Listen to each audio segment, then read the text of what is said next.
My name is Aaron Robert Height. I have been at Church of the Crossroads for, 29 years now, give or take a few years in between.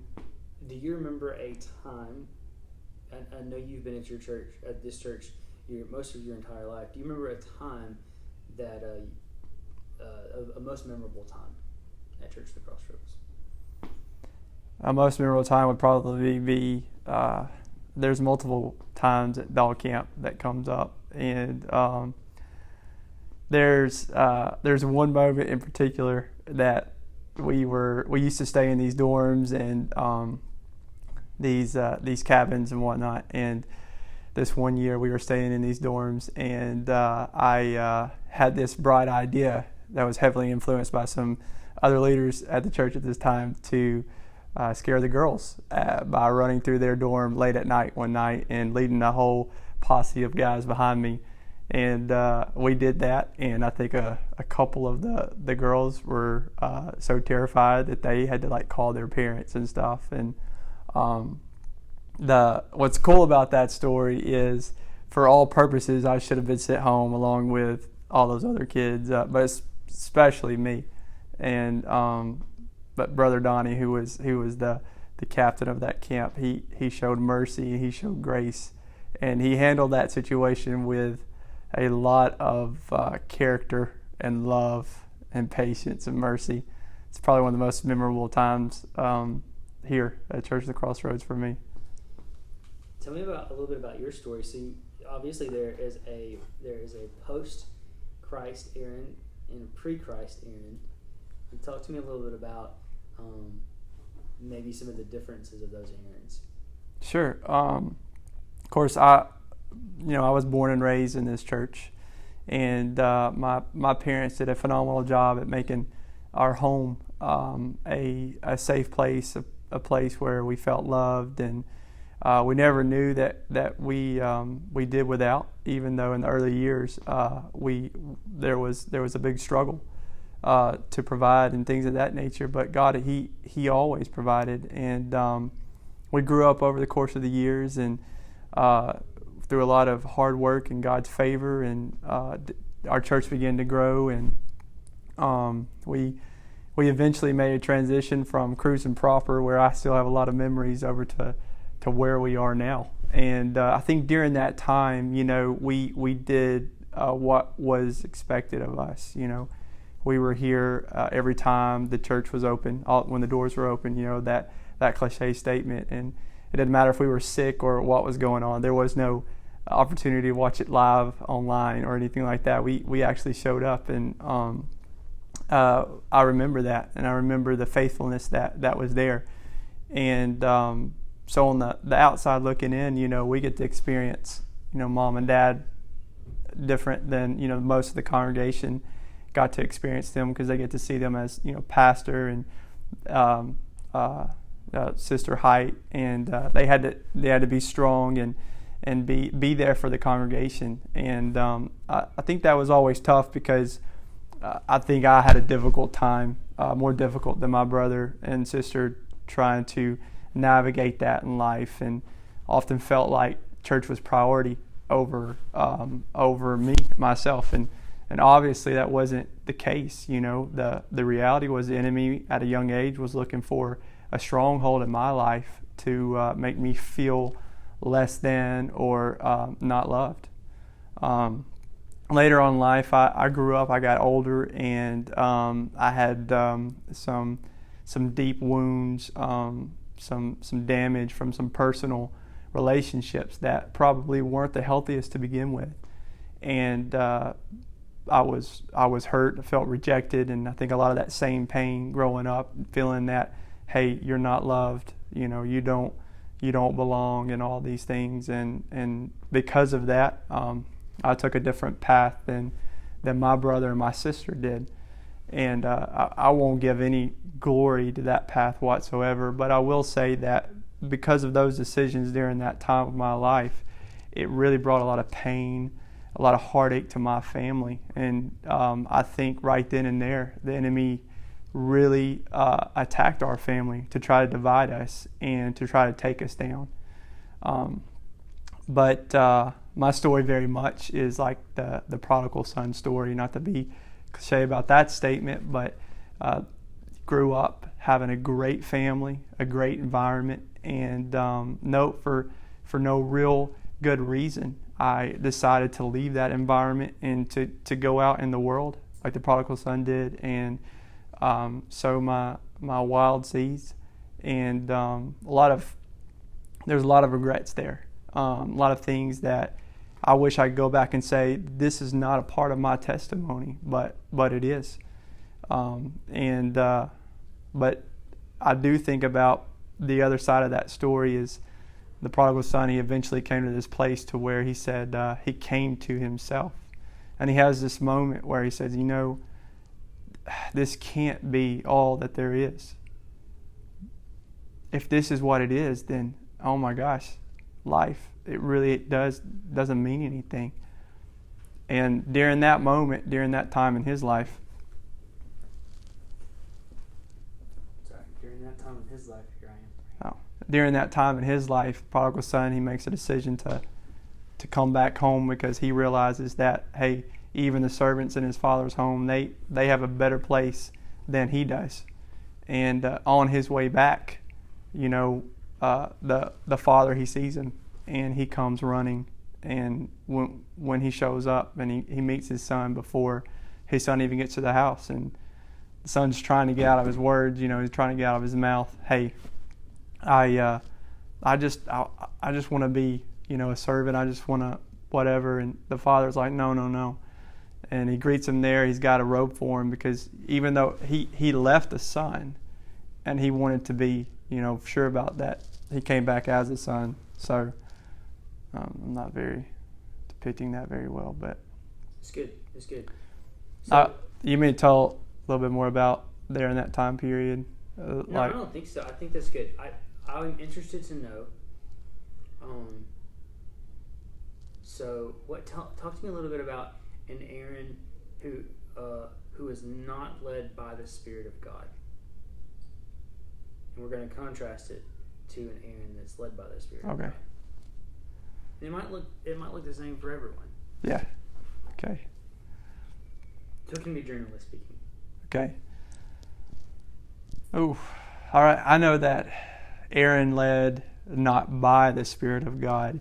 It's a very selfish Aaron, and it's a very competitive, ambitious Aaron that considers his desires and his wants, who seeks after probably the fame and fortune and things of this world versus the things of the Spirit. Very self-seeking and not considerate of others. So an Aaron led by the Spirit is more patient, it's more kind, puts others above himself, and shows a lot of compassion.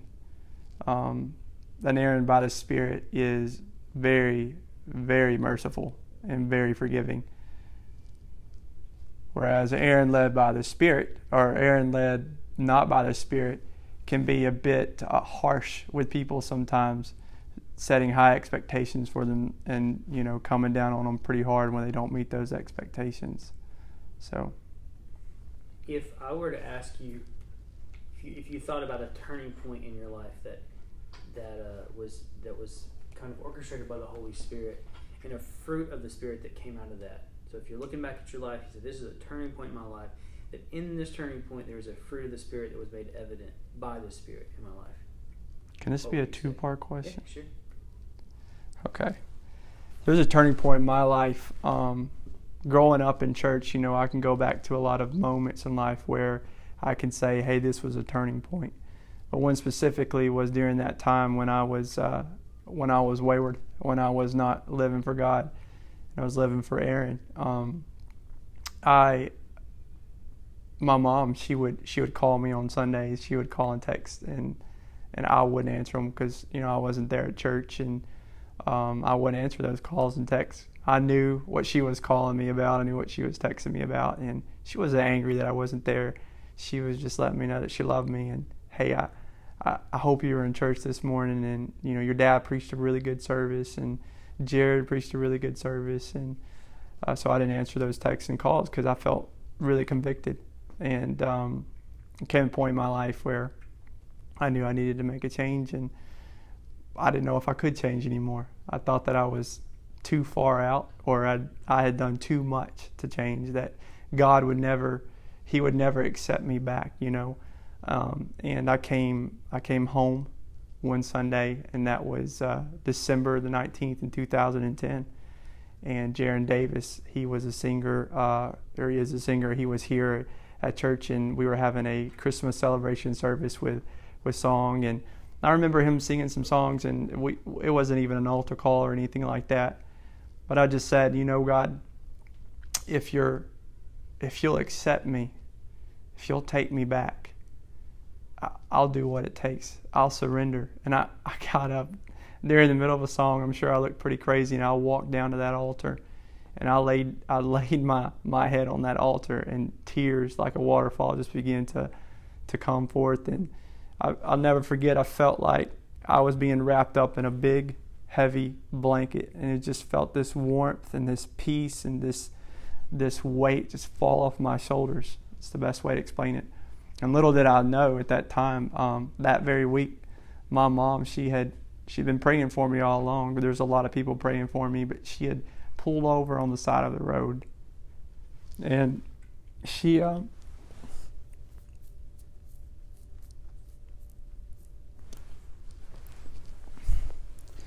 began to call my name out, and she began to say, God, this, you said, it's a promise that if I would train a child up in the way that they should go, that they would not depart from it. And God answered her prayer that very Sunday. So that definitely is a moment that I can go back to in life where I can say, God changed me. And I know that He is real, and He is good, and He will forgive no matter what you have done. So, another part of that. Let's see. So you said the fruit of the Spirit. Pick a specific fruit of the Spirit, if you were to think about one that really influenced that turning point. And you could even talk about it from your mom's perspective, or even from what you saw produced out of your life at that point. Yeah, so I think a fruit of the Spirit that really influenced that decision in that moment would be long-suffering. It's something that I think that we don't talk about much as Christians because we don't really want to admit that that's there. We don't want to see that that's there. And I know that during that time that my mom, there was a lot of long-suffering. My dad, there was a lot of long-suffering.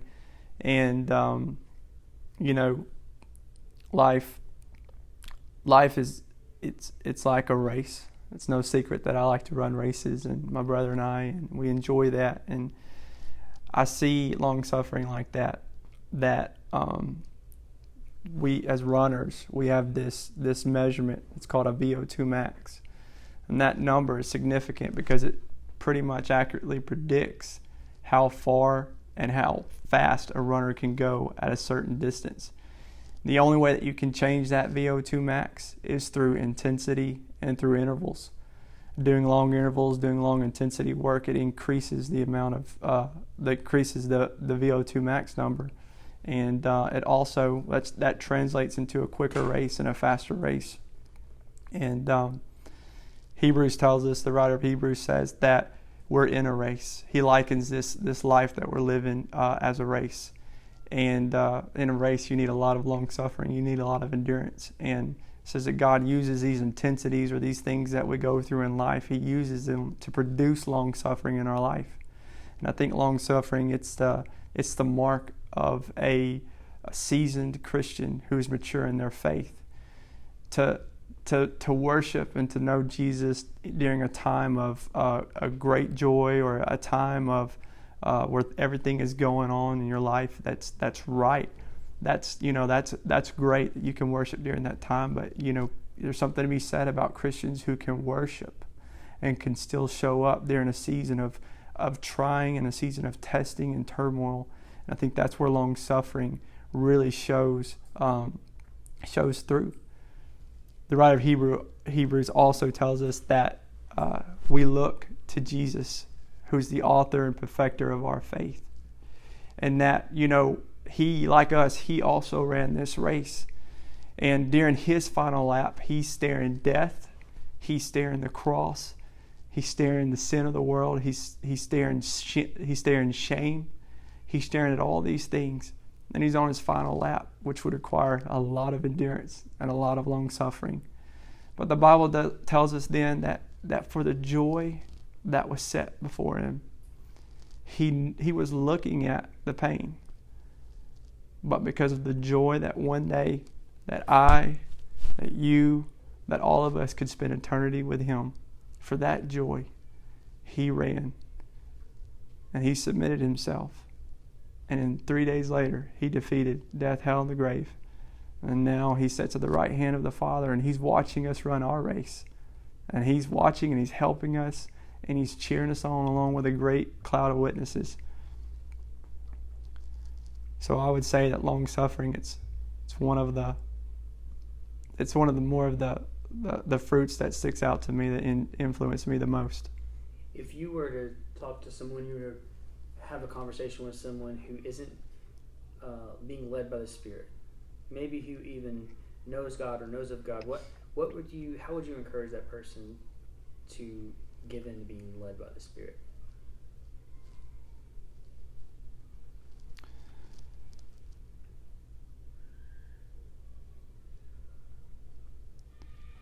I believe that you can't truly be happy in life, you can't have real joy until you begin to submit yourself to the Holy Spirit. And without that surrender, without that submission, you're going to be fighting a losing battle. You're going to have some happiness in life, but that'll be short-lived. To go through life trying to do it your way and not seek after the Spirit, it's like trying to row down the Snake River without a paddle. You're just in the boat along for the ride. There's going to be some good waves and there's going to be some really bad waves. And that paddle is the Holy Spirit. It's right there with you. And you can only do life with it. That's good stuff. I want you to do one more thing, okay? Okay. I want you to read. I'm supposed to talk on a serve team. Yeah. About a serve team that I'm on. Yeah, why don't you even talk about serve team, Amos?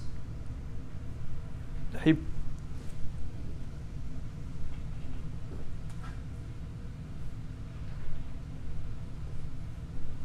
We're still recording. You have the air conditioner turned on. Wait for it. Yeah. It's too hot in here. It is hot. This is going on the air conditioner. You got your hot pants on. No, I feel good. I feel like I got a nice little blanket wrapped on me. So I'm going to do this number and let you read that out in just a second. Stop. Huh? It stopped. Am I supposed to say, but the Holy Spirit produces? Am I supposed to look? No. We want to look like you're reading. Also, you just go to long suffering, or what? I mean, sorry. What is it? Self-control at the very end. Yeah.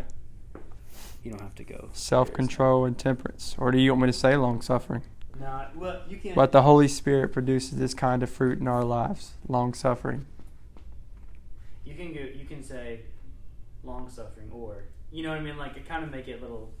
Long suffering or temperance. Yeah.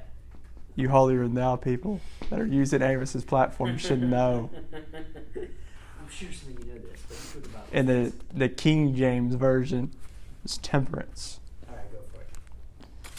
But the Holy Spirit produces this kind of fruit in our lives: long suffering or self-control. There is no law against these things. Galatians 5:22-23. Okay, go ahead and read the whole thing. But the Holy Spirit produces this kind of fruit in our lives: love, joy, peace, patience, kindness, goodness, faithfulness, gentleness, and self-control. There is no law against these things. Galatians 5:22 through 23. Perfect. Do we want to give a clip about? You got a second? Sure. Yeah. Clip about small. I was just messing with you. I'm off for the rest of the day. I told him I got some more important things to do other than help people plan for the future. Tell me a little bit about small groups and what that's done for you and your family. Okay, just look at that and see that you get it. I'm sure it's fine. Dad, I'd called him earlier. Oh, gotcha. All right. You want to know? So tell me about small groups. What does that mean? What is being a part of small group meant for you and your family? Oh gosh, it's funny. It took my wife and I a long time. My wife didn't grow up in this church, and it took us quite a long time to figure out where we fit. And it's funny, I think people assume just because I grew up in this church that it's no problem for me. But I face all the same challenges that a lot of people would face, when they're coming to church at the Crossroads. And it took us a good 2 years before we got plugged in, and I remember that we had done some couple small groups, and we did some individual small groups, and we never could really find our niche. And I talked to my brother one day, and I said, "Hey, why don't we do a couple small group? We can do it at your house. I've got some people that I want to invite." And he's like, "Yeah, we were thinking about that," and that was approximately 2 years ago. And out of that small group came some of our dearest and closest friends, Daniel and Danielle Waldrop, and Roe and Julia Vanderford, and Corey and Brittany Gleibel. And we are so thankful and so appreciative, and we do not take that for granted whatsoever, and so thankful that Church of the Crossroads would continue to pursue helping individuals get plugged in and get connected in small groups. Same kind of question for Dream Team. Like, what does that mean for you? Dream Teams,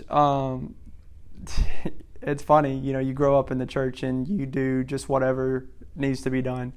And I remember when we started that Dream Team campaign, and I was like one of these guys, kind of resisted the system. I was more about like, hey, I'll just, I'll show up and I'll serve wherever's needed, and I would just kind of, go with the flow. And I went through life like that. When I moved back from Knoxville, I went through life like that for a couple years before it occurred to me one day. I was like, I should probably buy into the system. I need to do what, everybody else is doing. And I remember having a conversation with Ray Bullington, and I was like, hey, I'd love to be on the barking team. Do you need any help? And he's like, yeah, I'd love to see you out there. And I said, all right, so when can I start? He said, can you start this Sunday? I was like, absolutely. And I showed up that Sunday, and they put me out at the road. And I remember thinking, okay, if I'm standing out here at the road, what can I do to get people's attention? Because it occurred to me that there are a whole lot of people that are driving down highways, hundreds of people during services on Sunday morning. And I know that those people are hurting, those people are lost, and those people are looking for meaning in life. And I was thinking, what could I do to kind of reach out to those people and say, hey, you're going to find what you're looking for here. And I just did what Aaron would do. I put on a cowboy hat, some cowboy boots, and I just sat out there at the road and waved at people, and I try to motion them to come on in, and sometimes it stops traffic, and it probably gets me in trouble with law enforcement, but it's okay. How does it make you feel when we've had people come to the church and say, the whole reason I'm here is because that crazy cowboy hat guy? Well, I never set out to say, hey, I want someone to come into this church because they saw a cowboy at the road. That was never it. I honestly wanted to draw attention to Church of the Crossroads. And if it meant by me getting outside of my comfort zone, then I was okay with that. And so there's been some instances where I was told that there's some people that came to our church and it's because they saw a cowboy at the street waving them in. And to me, there's no greater joy than to know that you had a hand in helping someone take a next step with Christ. There's no greater joy than knowing that you made a difference in that person's life. That's great stuff. What do you think? That was awesome. I want next time you're on, I want someone to go out there with the camera, and I want to put like a little short together. Yeah. Of that. I got his. So when he was talking about that, I got your cowboy boots, your foot swinging. It's a really cool shot. That's cool. That's awesome. Hey, you rocked it out. All right, you have anything else you want to say? Jared is not as perfect as he seems.